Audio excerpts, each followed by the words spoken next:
Well, hello, business builders, and welcome to Business for Breakfast, where business is the most important meal of the day. I'm your host, Aaron Ovinger.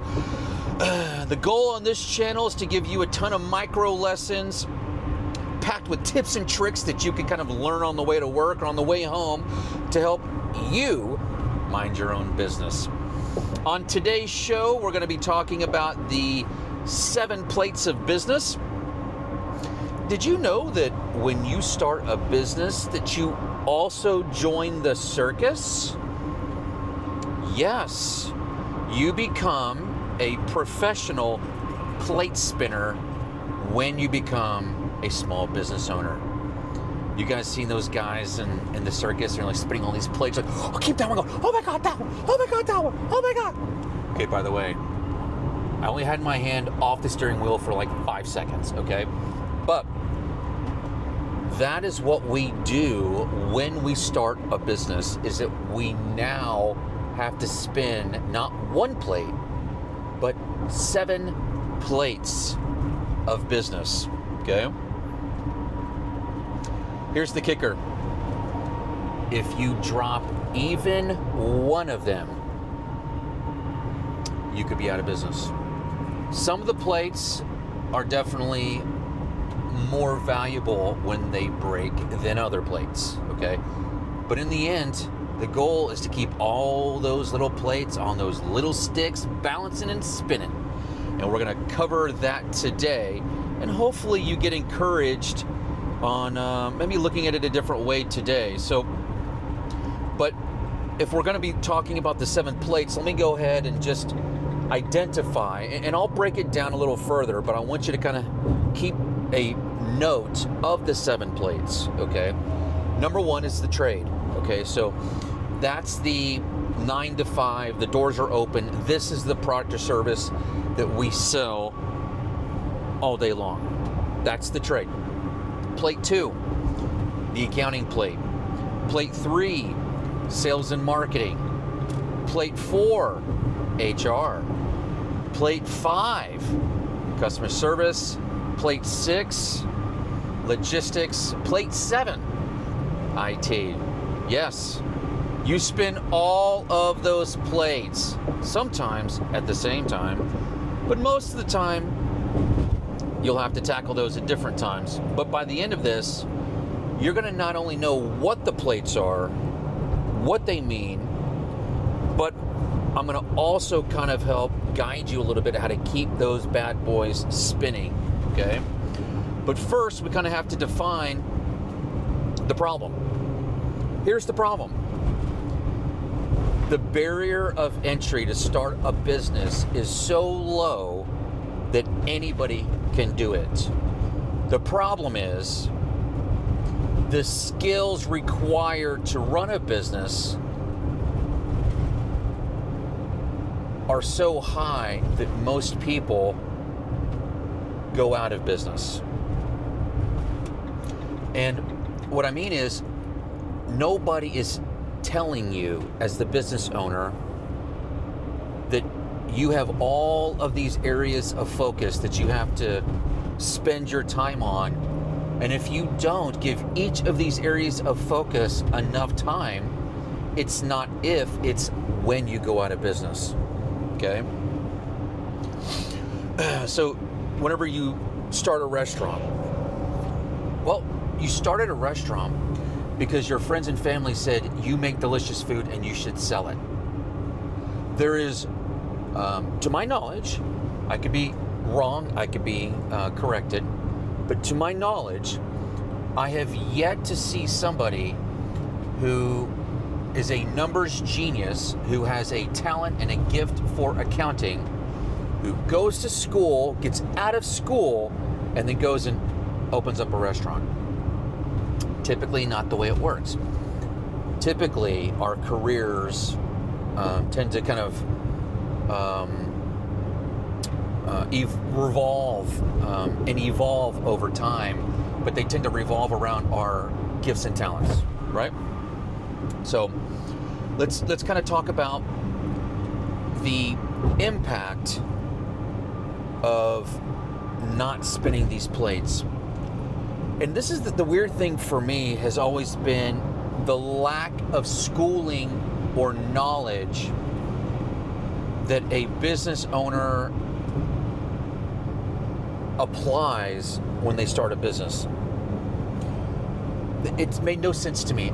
I've read hundreds of books in my life. 80% of them have something to do with business, money, culture, structure, organization. But everything has to do with that, okay? Most business owners actually don't have any books on business. I know this is crazy, but it's not that crazy, because look at doctors. Doctors go to school for 12 years. How much business knowledge do they get out of that 12 years? Like none. Almost none, if any. What class teaches them on how to have a strong, healthy culture within their practice? What degree can they get dealing with medicine that's based off of culture or org structure? That doesn't happen. You know that, right? In my opinion, it should require the same amount of schooling to be a business owner as it does to become a doctor. Why? I just told you, there is 7 plates you have to spin, or chances are pretty high you're going out of business. It's like, what? Exactly. And because it's so stinking easy, you go with your state, you form an LLC, you register with the IRS, hopefully you did your Form 2553 and made yourself an S-Corp, but that's it. Fill out a form, register with the state, pay your taxes to the IRS, you're in business. No, you ain't. This ain't that. This ain't that.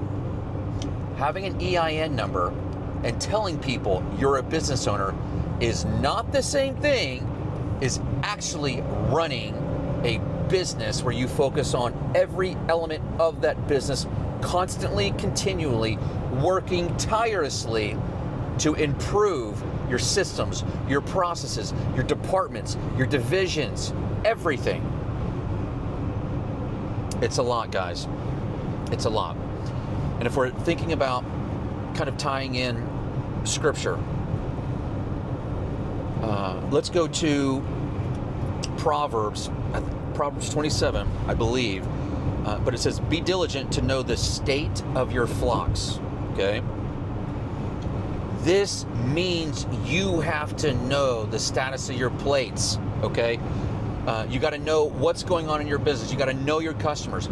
You have to know this stuff.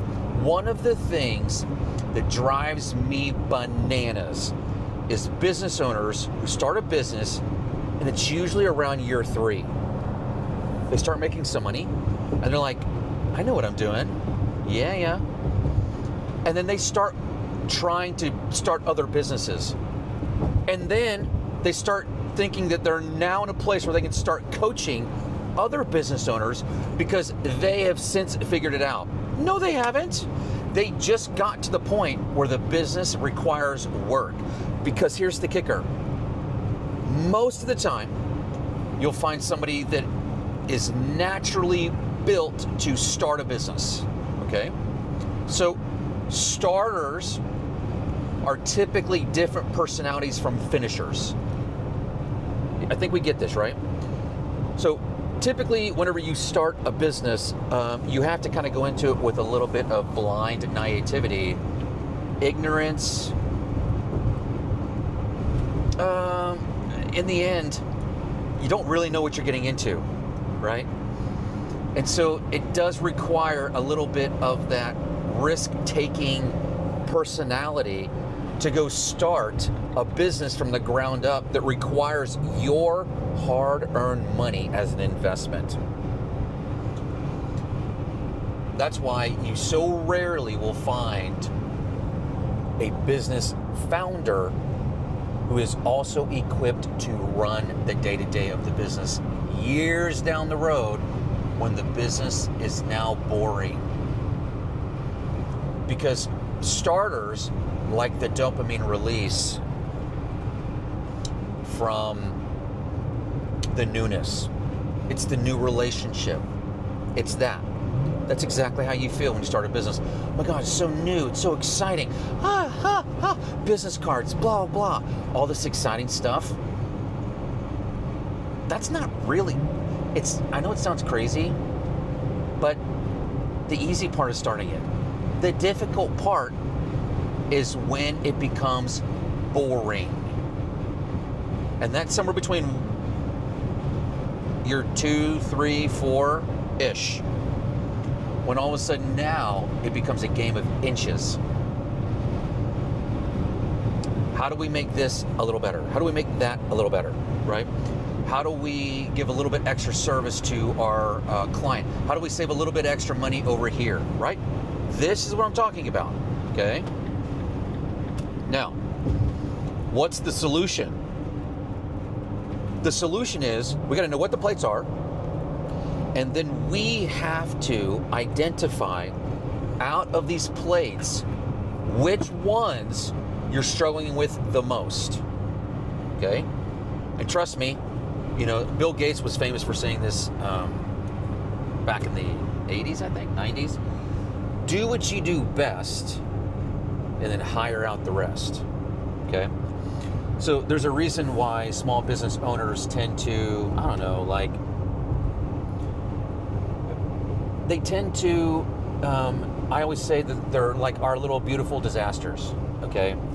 But there's a reason, because they have to spin all these plates, and then they have to figure out how to spin them fairly decently, okay, when they're not even gifted in doing it. And this is the problem with Venti business, meaning 1 to 20 employees. It's not until the business gets somewhere between 25 and 50 employees where you start having the discretionary income to hire people that know how to spin the different plates. Now, you as the owner always need to spin plate number 1, which I'm going to talk about here in a minute, which is the trade, okay? But eventually, the goal is that you start hiring individuals to start spinning plate 2 through 6, okay? Once you do, you do what you love doing, and then you bring in people that love what they do to help spin some of those plates that you don't want to spin. Make sense? Okay. Now, let's kind of delve into what the plates are, and I'm kind of going to walk you through and explain each one. Plate number 1 is the trade. And I actually call it the you plate, okay? Because it's you personally and professionally. That's where most people stop. They'll work on themselves personally. Maybe they're going through a devotional. Maybe they're working on self-talk. Maybe they're exercising, something.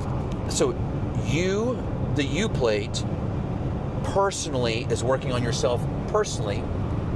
But we all know if we own a business, that business is just as much a part of us as the personal side, right? And so that's why I say it's the you plate, which is you personally and you professionally, which is working on yourself, working on the business, okay? That is only one of the 7 plates. Plate 2, the accounting plate. Yep, that's the reason why we do accounting, okay? We're one of the few accounting firms owned by small business owners, not accountants.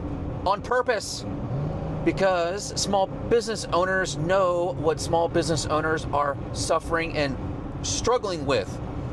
Accountants oftentimes do not understand that. Usually there's a disconnect between a small business owner and an accountant. Here's why. The small business owner, again, love them, but there are beautiful disasters. They're always running around like a chicken with their head cut off, running from fire to fire, catastrophe to catastrophe. Accountants hate excitement. Accountants are boring. Accountants know everything. They get excited when the pennies match. Do you think that an accountant enjoys going from fire to fire, catastrophe to catastrophe? No, they do not. So oftentimes when a small business owner calls their accountant, emails them, sometimes it takes the accountant weeks to get back to them. Weeks. Why? Because really good accountants typically, not all the time, I'm talking about the rule, not the exception, typically don't like people. Typically. The only exception that I've ever found when I was pastoring my executive pastor, Brad, was an anomaly. He was both as equally good as teaching high-level accounting at a prestigious private college in Dallas-Fort Worth, and equally as good as that, his gift with people. He's the only one I've ever seen in my entire life. The only one. And this is why I'm saying, typically accountants don't like people. Good accountants typically don't like people, okay? So that's the second plate, which is the accounting plate. And so I'm gonna give you an example. Let's say somebody says that, you know what? People have been telling me my whole life, I make delicious food. I think I need to open up a restaurant. Awesome. Well, don't forget, you need to know how to spin the accounting plate. I don't know what you're talking about. I actually hate numbers. But if you don't know how to read a P&L, and you don't understand a balance sheet, and you don't understand what the numbers on the P&L are, which are actually it's your business dashboard designed to tell you how your business is running and operating, designed to show you the check engine lights. This is what P&Ls do. You should, as a business owner, you should be making adjustments in your business off your P&L. Do you? No. Why? Because you know how to read it. Is that your fault? No. Do you have a degree in accounting? Do you have an MBA? Are you a CPA? No. Okay. Then how in the world would you know this? Everything I'm teaching you and telling you is a skill that no one's born with. It all has to be learned. Okay? So, plate 2. Plate 1 is the you plate, which is you personally, you professionally, right? Then plate 2 is the accounting plate. It just so happens that most small business owners hate numbers, so we spin that plate all day long for our business owners, because in the end for us, our only job is to help our small business owners suffer less. It's our only job. Whatever they're struggling and suffering with, we want to come in and take that elephant on your shoulder, stick it in the sauna for a few hours, a couple days, and make that thing lose a lot of weight. So that way the business owners aren't just struggling as much as they are, because it's a lot of weight that they have to deal with. Plate number 3, sales and marketing. Yep. Well, I don't know anything about that. I just make delicious food. Yeah, but you need to know how to spin the sales and marketing plate, or you ain't got no customers. So make sure that you've got your website dialed in, your landing page, your phone numbers. Let's make sure that you're showing up on Google's, the map, the 3-pack for the map. You're there organically. You know how to run your ads. You're posting here on Facebook. Don't forget to do your Instagram Reels. What shorts are you doing on TikTok and YouTube? What in the H are you talking about? I only know how to make delicious food. I hear ya. You're out of business if you don't know how to spin it. Great. What else do you have to spin? Oh, no big deal. The other ones are no big deal. How about the HR plate? Well, what do you mean? Well, unless you plan on being the hostess, the waiter, the cook, the manager, the busboy, the dishwasher, then you're going to have employees. What in the world are you talking about? Well, you need to know how to spin the HR plate. Where do you run your ad? How do you run your ad? What days of the week do you run your ad? How do you run it? What do you say? How do you interview these people? What's your process? Is it a multi-interview process? Is it a one interview process? What's your onboarding look like? Do you pay them W-2 or 1099? Do you do the payroll taxes monthly or quarterly? And this person starts a restaurant, is looking at you like a deer in the headlights. What are you talking about? I only want to make delicious food. I hear you, but you out of business if you don't know how to spin the HR plate. Meaning, you will work yourself into a grave by overworking yourself, burning the candle at both ends, because you don't have team members that can help carry the weight of this business. What other plates do we have to spin, Aaron? Well, easy. How about the, I don't know, customer service plate? What? That's a plate? Oh, yeah. Because most small business owners take their business very, very personally, and they should. But one of the biggest mistakes small business owners make is they take the feedback of their product or service from their business personally. And if you do that, you get triggered, you get defensive, you deny, you deflect, right? It's just always somebody else's fault. That you're going to lose a customer, and they're going to tell a dozen, 2 dozen people to also not do business with you. Yep. Customer service is a skill that you have to learn. You have to learn the skill of receiving feedback properly. Okay? It's a plate. And it's an important plate, because if you don't spin it right, that sucker's falling right off and cracking, and you just lost a customer and a lot more customers. Oh, what other plates do you have to spin, Aaron? Well, how about this? What about the IT plate? What are you talking about? Well, you know, you've got a restaurant. So what point of sale software are you using? What are you talking about? Well, you've got to have something. I mean, which software are you using to run the restaurant? Well, I didn't know anything about that. Yeah, what merchant provider are you going to use? What's your merchant rates? You know, what software, what processes? Oh, what equipment do you need in this restaurant? What about the printer? Because we all know as small business owners, that printer's going to break. And who is the IT person in our office? We are. Okay? I think you guys are getting this, right? We have to spin all these plates. Okay? And the last plate, which honestly is probably one of the most important plates that no one talks about, the logistics plate, which, think of logistics in its purest form as moving between point A and point B as efficiently as possible. Okay? And so under this umbrella would be things like systems, processes, SOPs, standard operating procedures, building your, basically the operating handbook to run the day-to-day of your business. Has to be written down in a process. And here's a very easy rule of thumb for you. If you do something more than 3 times, that's a process that you have to write down and document. Okay? If what you do has more than 3 steps, you as a business owner have the responsibility of writing that down and documenting it. Because we all know that there's the wrong way, the right way, and then our way of running this business. Okay?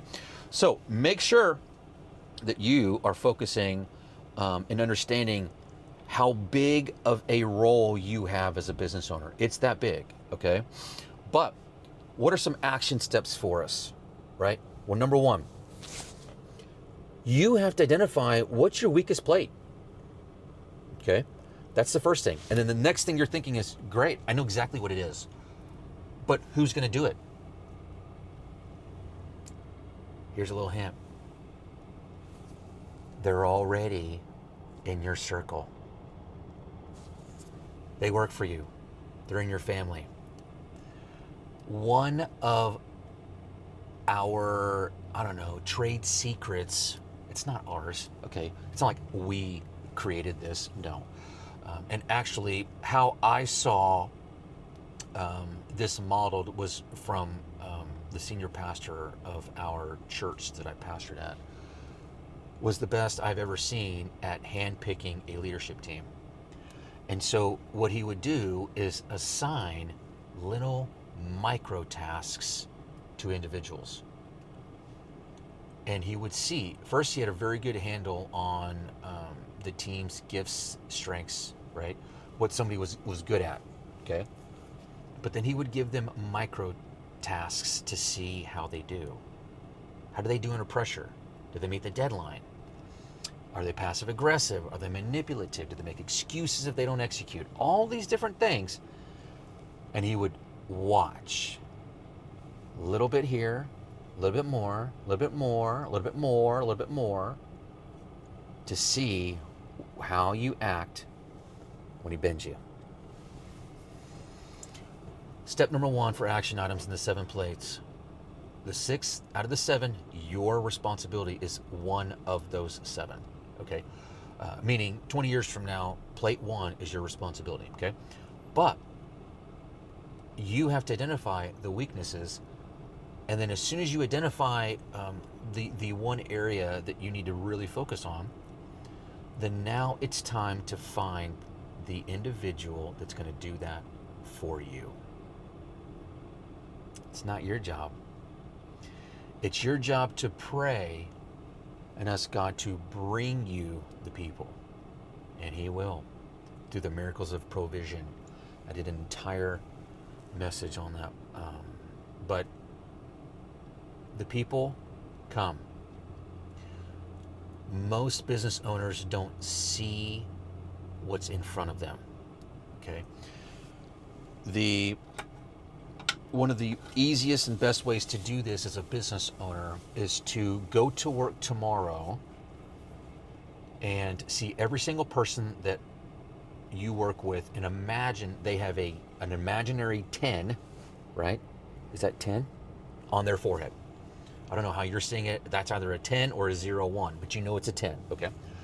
So imagine every person that you work with, okay? And imagine they have a 10 on their forehead. Your job is to find out what they're a 10 in and put them to work in that. Most team members that you work with are actually not doing their natural God-given talents and gifts. Okay? So, what am I weak in? Out of the 7 plates, what do I need to focus on? Okay? Then, who can help me accomplish this? Okay? So, when it comes to accounting is actually easy because accounting firms basically are kind of already in the business of charging you, a little bit of money every month, but you get basically an accountant that works for you, but they're just not on staff or payroll. But the other plates, you're going to have to find people that can help you out. And here's the kicker. Start them part-time. So you have a full-time employee. Whatever happens, okay, be intentional to separate this plate from what they're already doing. Hey, you're amazing at this, but can you help me with HR? I need to do this, whatever I need to do. I need to run this HR ad. I'm going to pay you separately for that. Okay? Don't make it a big part of their job. Okay? We need to intentionally, because what you're doing, and it was actually in 2002, I bought the book Good to Great, and talked about great companies versus good companies, and blah blah blah. Well, one of the companies in there was IBM, and specifically he talked about Thomas J. Watson, who's the founder of IBM. And Thomas J. Watson envisioned IBM as a huge company, created an org chart, wrote in all the positions, like what that would be, and then whenever he needed that position, he would go to his existing team members and say, hey, I need a little bit of help on this. You want to help me out on that? And so he would put that person's name in that position until this role continued to build and grow. And either this person now moves over here or you hire somebody to do this role, right? But it starts organically. It starts as an acorn. Every huge sequoia tree starts as an acorn. Okay? Start it small. This is not one of those things where you're like, great, I need help with this. Now, what do I don't have 50,000 a year to hire somebody to do this. You don't need it.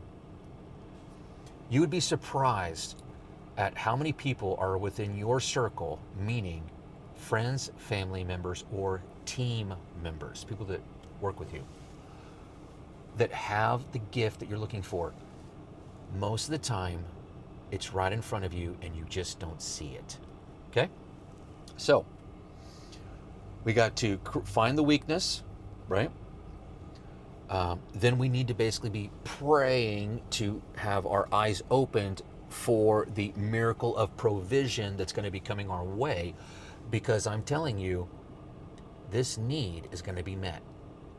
Mark my words. But if you are not looking for the manna, if you're not looking for the solution, it will walk right by you and you won't even know it.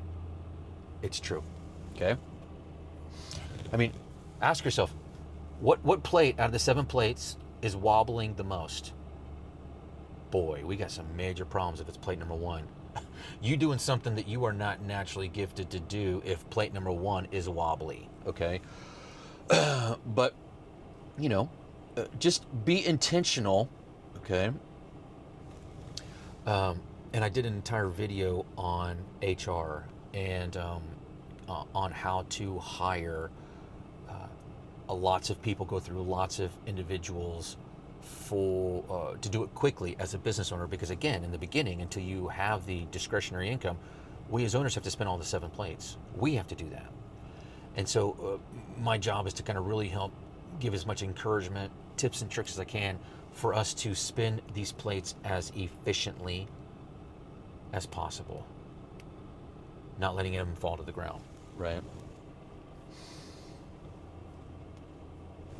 My encouragement to you this week: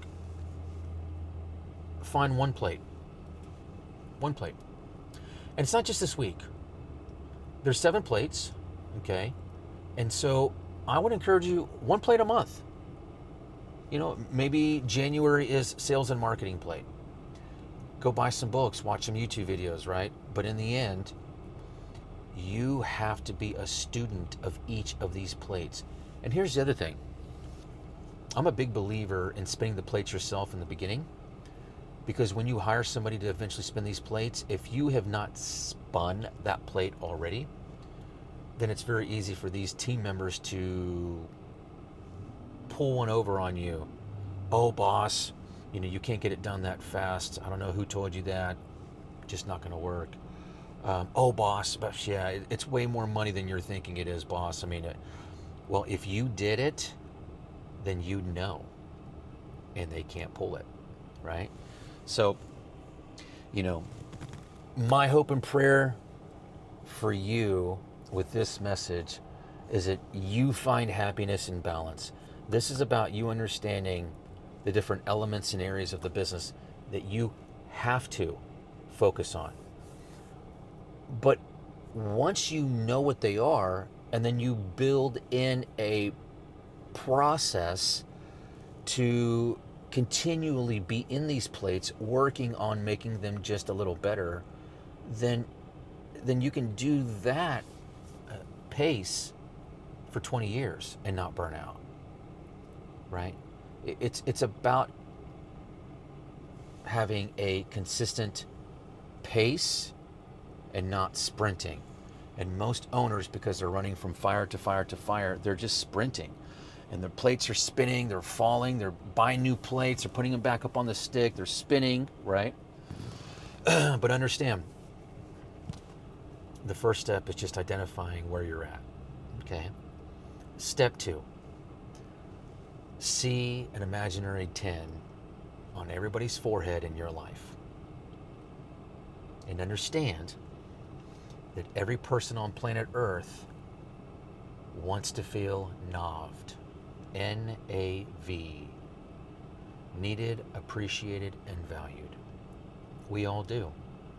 And the best way to make somebody feel appreciated or needed or valued is to recognize their gifts, call that out of them, and then start putting to work in that talent or gift. And then just back up, get out of their way, because they are about to run circles around you. Run circles around you. Okay, guys. Well, that wraps up another little micro lesson on the 7 plates of business. And you guys know, whether you think it's hard or you think it's easy, you're right. What time is it, gang? It's time to get to work.